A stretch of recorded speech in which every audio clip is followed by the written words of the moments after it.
And अगर आपको अपनी केमिकल इक्वेशन को और यूज़फुल बनाना है तो आप जो है इनकी फिज़िकल स्टेट के सिंबल भी लिख सकते हैं। जैसे हमारा जो आयरन था वो सॉलिड होता है तो हमने उसको एस से रिप्रेजेंट किया, और जो हमारा 4H2O है ये हमने गैसियस फॉर्म में लिया है तो इसलिए हम इसको G लिख देंगे।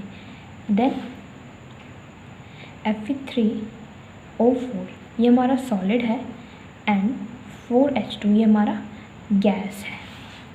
ठीक है, अगर कोई एक्वस है तो आप उसको कैसे रिप्रेजेंट करोगे, तो आप उस एक्वस का सिंबल जो होता है वो AQ होता है। ठीक है, बेसिकली एक्वस मतलब क्या होता है कि कुछ भी चीज़ जो है वो पानी के अंदर डिज़ोल्व है, एक्वस का मतलब ये होता है।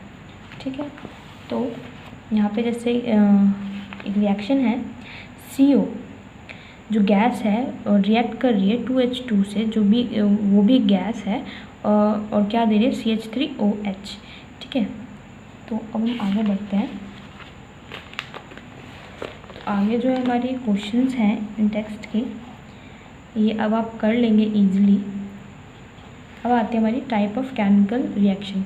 हमारी जो केमिकल रिएक्शन होती है वो कितने टाइप की होती है, तो हमारी जो पहली जो रिएक्शन है वो हमारा है कॉम्बिनेशन रिएक्शन, जो स्टार्ट होता है एक एक्टिविटी 7.4 से, जिसे हम करेंगे। तो इन्होंने बोला है take a small amount of calcium oxide और क्विकलाइम इन अ बीकर। हमें जो है एक बीकर में कैल्शियम ऑक्साइड लेना है, या हम उसे क्विकलाइम भी बोलते हैं हम उसे, और हमें उसमें धीरे धीरे पानी ऐड करना है। Touch the beaker as shown in figure, do you feel any change in temperature. तो हम क्या फील करते हैं, जो बीकर का टेम्परेचर होता है वो थोड़ा गर्म हो जाता है, जो बीकर है वो थोड़ा गर्म लगने लगता है। Calcium oxide react vigorously with water to produce slake lime. Slake lime को हम कैल्शियम हाइड्रोक्साइड भी बोलते हैं। Release the large amount of heat. Basically हमारा कैल्शियम ऑक्साइड क्या होता है, कैल्शियम ऑक्साइड जो होता है वो क्विक लाइम होता है, एक तरह से आप उसे चूना कह सकते हैं।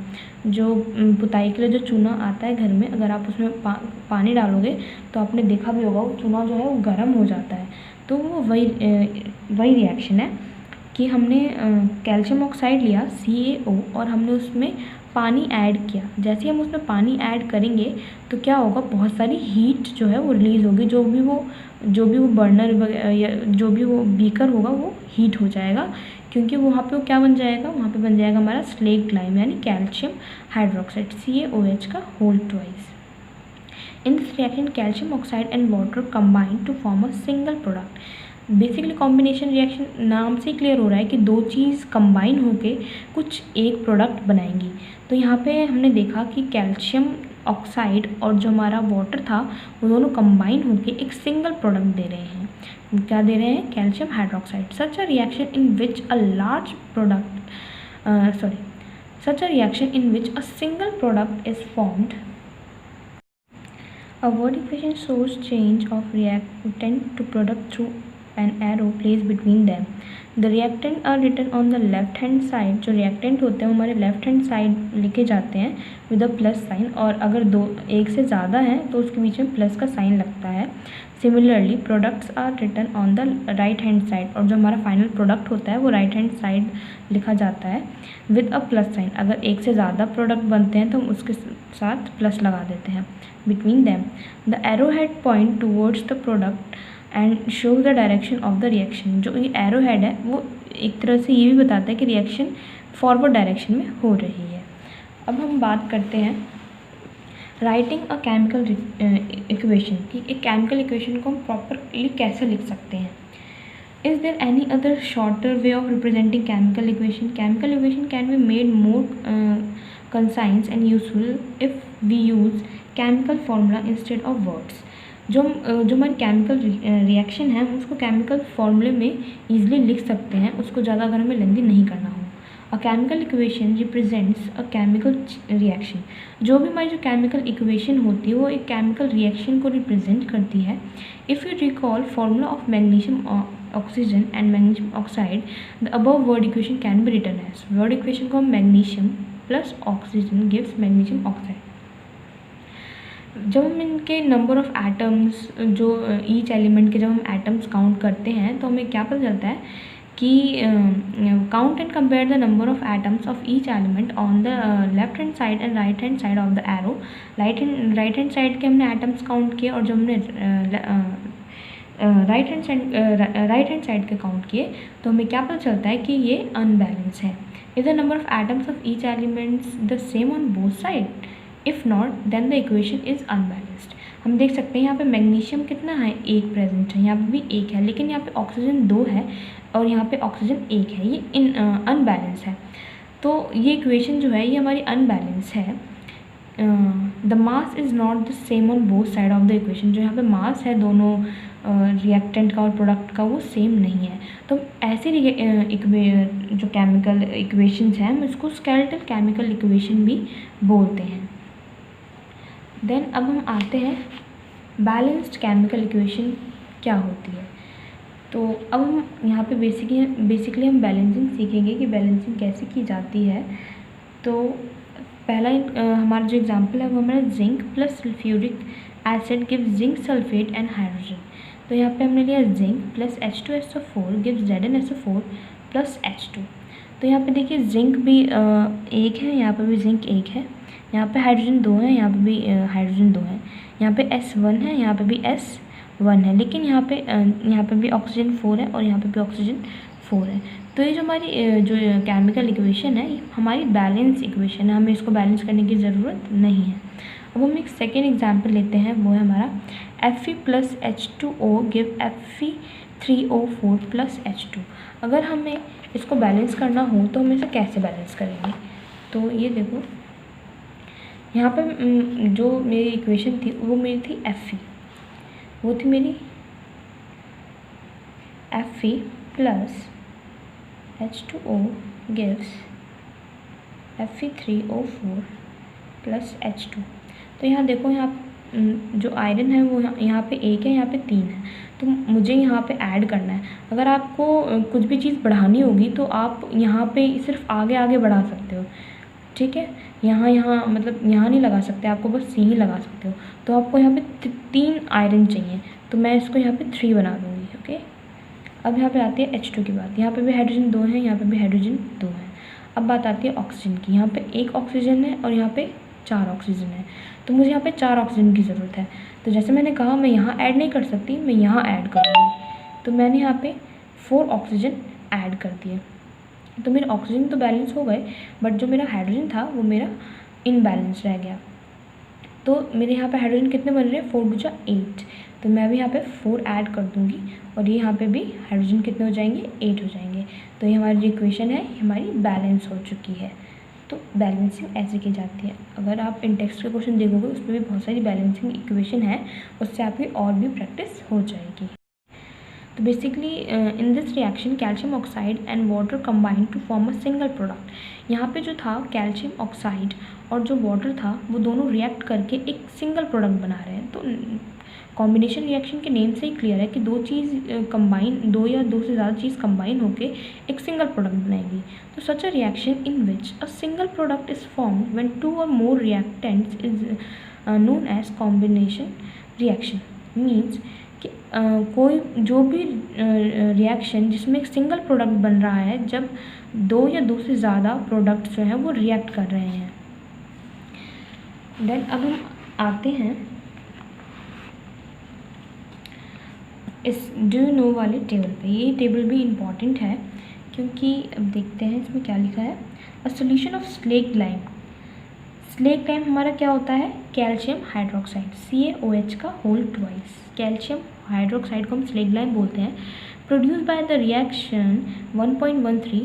जब हमने 1.13 में हमने क्विकलाइम से हमने स्लेक्ड लाइम बनाया था अभी पीछे ही, is use for white washing. उसको हम वाइट वॉशिंग के लिए यूज़ करते हैं। कैल्शियम हाइड्रोक्साइड जो है हमारा रिएक्ट करता है slowly with the carbon dioxide in air to form a thin layer of calcium carbonate in the walls. जो हमारा कैल्शियम हाइड्रोक्साइड है वो हमारा कार्बन डाइऑक्साइड के साथ रिएक्ट करता है स्लोली और क्या बना लेता है, calcium carbonate. Calcium carbonate is formed after 2 to 3 days of white washing and gives a shiny finish to the wall. आपने देखा ही होगा जब आप अपने घर में पुताई वगैरह करवा लेते हो चूने की, तो जब वो सूख जाता है तो एकदम शाइनी फिनिश देता है और वो एकदम देखने में एकदम शाइनी लगता है उसका surface. It is interesting to note that the chemical formula for marble is also CaCO3। जो केमिकल फार्मूला जो मार्बल का होता है वो भी CaCO3 ही होता है, कैल्शियम कार्बोनेट ही होता है। ठीक है, अब let us discuss some more example of combination reaction की और कौन कौन सी इंपॉर्टेंट रिएक्शन हो सकती हैं। तो पहला है हमारा बर्निंग ऑफ कोल। तो बेसिकली कोल को हम C से रिप्रेजेंट करेंगे और कोल को हम ऑक्सीजन की प्रेजेंस में बर्न करेंगे O2 की प्रेजेंस में, तो क्या बना लेगा CO2। हमारा कोल जो था वो सॉलिड था, इसलिए यहाँ पे इन्होंने S रिप्रेजेंट किया है, ऑक्सीजन गैसेस फॉर्म में था इसलिए G रिप्रेजेंट किया है, और फाइनल में CO2 मिला है, तो वो भी हमारी गैस ही होती है। अब आते हैं formation of water from H2 and O2। Water का फॉर्मेशन हम कैसे कर सकते हैं, तो यहाँ पे हमने लिया है H2 and O2 के हेल्प से हमें वाटर का फॉर्मेशन करना है। तो H2 जो गैस है प्लस O2 वो भी गैस है, वो फाइनल हमें क्या देता है H2O। तो यहाँ पे देखो, यहाँ पे हाइड्रोजन भी 2 हैं, यहाँ पे हाइड्रोजन भी 2 हैं, यहाँ पे ऑक्सीजन 2 हैं, लेकिन यहाँ पे ऑक्सीजन जो है वो 1 है। तो मुझे यहाँ पे ऑक्सीजन को 2 बनाना है, तो मैं इसके आगे 2 ऐड कर दूँगी, तो जिसकी वजह से मेरा हाइड्रोजन जो है वो अनबैलेंस हो गया, 4 हाइड्रोजन हो गए, तो मैं यहाँ पे 2 ऐड कर दूँगी। ठीक, in simple language we can say that when 2 or more substances combine to form a single product the reaction are called combination reaction। ये डेफिनेशन हम पहले पढ़ चुके हैं कि कोई भी रिएक्शन जिसमें दो या दो से ज़्यादा प्रोडक्ट रिएक्ट करके कोई एक सिंगल प्रोडक्ट दें तो उसको हम क्या बोलते हैं, कॉम्बिनेशन रिएक्शन। इन एक्टिविटी 1.4 जो हमने पीछे करी थी, we also observe that a large amount of heat is evolved. हमने ये भी ऑब्जर्व किया था कि लार्ज अमाउंट ऑफ हीट निकली थी। This make the reaction mixture warm, जिसकी वजह से जो रिएक्शन का जो मिक्सचर था वो गर्म हो गया था। Reaction in which heat is released along with the formation of product are called exothermic chemical reaction. जो भी रिएक्शन जिसमें हीट रिलीज़ होती है, रिएक्शन के बाद अगर हीट रिलीज़ होती है प्रोडक्ट के साथ, तो उस रिएक्शन को हम क्या बोलते हैं, एक्सोथर्मिक केमिकल रिएक्शंस बोलते हैं। ठीक है, और एक्सोथर्मिक रिएक्शन के एग्जांपल है बर्निंग ऑफ नेचुरल गैस। जब हमारी नेचुरल गैस जब बर्न होती है तो लार्ज अमाउंट ऑफ हमें हीट मिलती है। ठीक, और हमारे जो रेस्पिरेशन का जो प्रोसेस होता है वो भी हमारा एक एक्सोथर्मिक रिएक्शन ही होता है। We all know that we need energy to stay alive. हम सबको जीने के लिए एनर्जी चाहिए होती है। We get this energy from the food we eat. और जो एनर्जी हमें कहाँ से मिलती है, हमें हमारे खाने से मिलती है। ड्यूरिंग डाइजेशन के time food is broken down into simpler substance. For example rice, potato and bread contain carbohydrates. जो भी हमारा फूड होता है जब वो डाइजेस्ट होता है हमारी बॉडी में तो सिंपल फॉर्म्स में वो टूटता है। ठीक है, these carbohydrates are broken down to form glucose.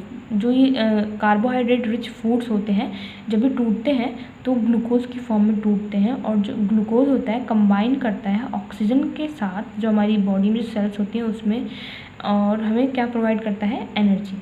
तो इस रिएक्शन को हम कैसे लिख सकते हैं कि जो ग्लूकोज था C6H12O6 एक्वस, ठीक है, उसने किसके साथ रिएक्ट किया, ऑक्सीजन के साथ, और क्या दिया हमें, एनर्जी। तो रिएक्शन के बाद क्या बनेगा, 6CO2 plus 6H2O plus energy. हमें लार्ज अमाउंट ऑफ एनर्जी मिलेगी अपना वर्क करने के लिए। The decomposition of vegetable matter into compost is also an example of exothermic reaction. जो डिकम्पोजिशन होता है वेजिटेबल मैटर का, जो भी हमारे घर के सब्जियों में से छिलका निकलता है और हम अगर मैं उसका एक कंपोस्ट बनाना चाहूँ तो उसमें से जब वो डिकम्पोज होता है तो उसमें से भी large amount of heat release होती है। ठीक है, नेक्स्ट आता है हमारा डिकम्पोजिशन रिएक्शन। डिकम्पोजिशन रिएक्शन जो होती है वो स्टार्ट होती है एक एक्टिविटी से 1.5 से। इन्होंने क्या लिया है, take about 2 gram of ferrous sulphate crystal. हमने क्या लिया है, फेरस सल्फेट क्रिस्टल लिया है। FeSO4 का हमने क्रिस्टल लिया है जो कौन से कलर का है, फेरस सल्फेट क्रिस्टल कौन से कलर का है, ग्रीन कलर का है। एक टेस्ट ट्यूब में, बॉइलिंग टेस्ट ट्यूब में। Note the colour of the ferrous sulphate crystal का क्या है, ग्रीन कलर का है ferrous sulphate crystal. Heat the boiling tube over the flame और बर्नर और spirit lamp as shown in figure 1.4। हमने जो टेस्ट ट्यूब में जो क्रिस्टल डाले थे, हम उसको बर्नर की हेल्प से हीट करेंगे। तो हम क्या ऑब्जर्व करेंगे, have you noted that the green colour of the ferrous sulphate crystal has changed. जो फेरस सल्फेट का जो क्रिस्टल जो होता है, वो जो ग्रीन कलर का वो जो क्रिस्टल होता है, वो जो है उसका कलर जो चेंज हो जाता है हीट करने के बाद। You can also smell the characteristic order of the burning sulphur, और आप उसकी स्मेल भी ले सकते हो, उसकी स्मेल भी थोड़ी चेंज होती है। तो बेसिकली रिएक्शन क्या होती है, 2FeSO4 जो हमारा फेरस सल्फेट होता है, जो हमारा सॉलिड है, क्रिस्टल बोला था उन्होंने, मतलब सॉलिड है, हमने जब उसको हीट किया, हमने उसको बर्नर के हेल्प से हीट किया था ना, इसलिए हमने यहाँ पे लिखा हीट किया जब हमने, तो हमें क्या मिला, फेरिक ऑक्साइड Fe2O3 मिला जो सॉलिड है, और हमें SO4 सल्फर डाइऑक्साइड और सल्फर ट्राइऑक्साइड दोनों गैसेज हैं, हमें साथ में ये भी मिली। In this reaction you can observe, हम क्या ऑब्जर्व करते हैं, that a single reactant breaks down to give simpler product.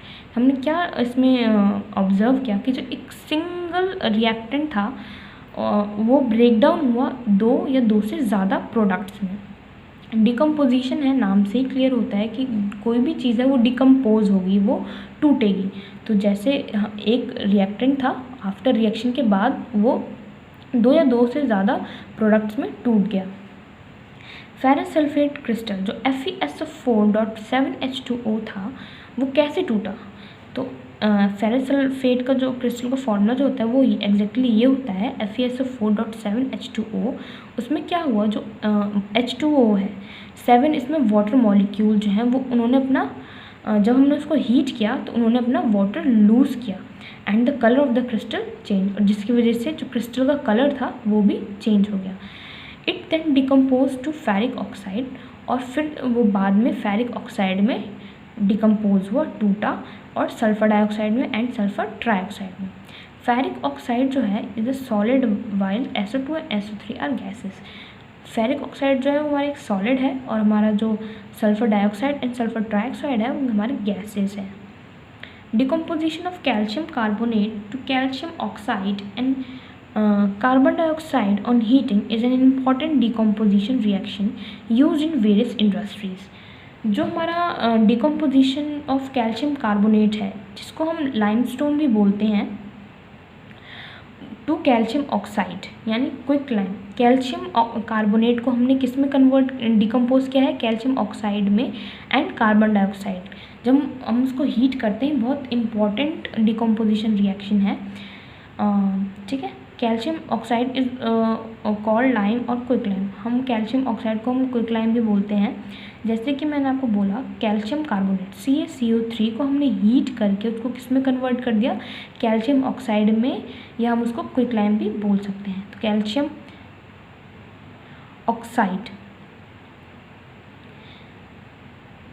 Oxide में चेंज हुआ, यानी CaO प्लस, और हमें क्या मिली, कार्बन डाइऑक्साइड प्लस CO2, और हमें हीट मिली।